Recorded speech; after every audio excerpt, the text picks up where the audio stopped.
இருந்து தின்றால் குன்றும் மாளும். இது பழமொழி. இதற்கான விளக்கத்தை நான் இப்போது கூறப்போவதில்லை. இந்த வீடியோ பதிவின் முடிவில் நீங்களே தெரிந்து கொள்வீர்கள். தமிழக கலாச்சாரங்களில் முக்கியமானது சம்மணமிட்டு அமர்ந்து சாப்பிடுவது. இப்போதெல்லாம் டைனிங் டேபிள் வீட்டுக்கு வாங்குவது ஒரு அத்தியாவசிய தேவை போல் ஆகிவிட்டது.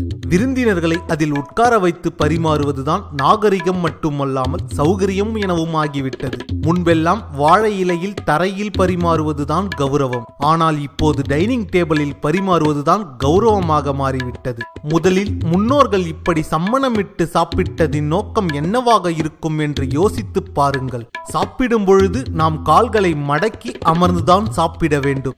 சாப்பிடும் பொழுது காலை தொங்க வைத்து அமர்வதனால் இரத்த ஓட்டம் வயிற்று பகுதிக்கு செல்லாமல் காலுக்கே அதிகமாக செல்கிறது. எனவே ஜீரணம் தாமதமாகிறது. காலை மடக்கி சுக ஆசனத்தில் அமர்ந்து சாப்பிடுவதால் சாப்பிட சாப்பிட சாப்பாடு ஜீரணமாகிவிடும். ஏனென்றால் கீழே இரத்த ஓட்டம் செல்லாமல் முழு சக்தியும் வயிற்று பகுதிக்கு செல்லும் பொழுது நமக்கு ஜீரணம் நன்றாக நடைபெறுகிறது. எனவேதான் சம்மணமிட்டு அமர்ந்து சாப்பிடும்படி வலியுறுத்தப்பட்டது. இது ஒரு பக்கம் இருக்க, சம்மணமிட்டு சாப்பிடுவதால் உடல் குனிந்துதான் சாப்பிட முடியும். இதனால் செரிமானம் செய்யும் திறன் அதிகமாகும். உடலின் ஆரோக்கியமும் அதிகமாகும். அதோடு சம்மணமிட்டு சாப்பிடுவதால் முழங்கால் மூட்டு வலுப்பெறும். வயோதிப காலத்தில் மூட்டு தேயாது. இதற்காகவே நம் முன்னோர்கள் இப்படி சம்மணமிட்டு உணவு உட்கொண்டார்கள். நம் முன்னோர்கள் செய்த அனைத்திலும் பல உள்ளர்த்தம் புதைந்திருக்கும். இது போல மேலும் பல விடயங்களை தெரிந்து கொள்ள பயோஸ்கோப் சேனலை சப்ஸ்கிரைப் செய்யுங்கள். நன்றி, வணக்கம்.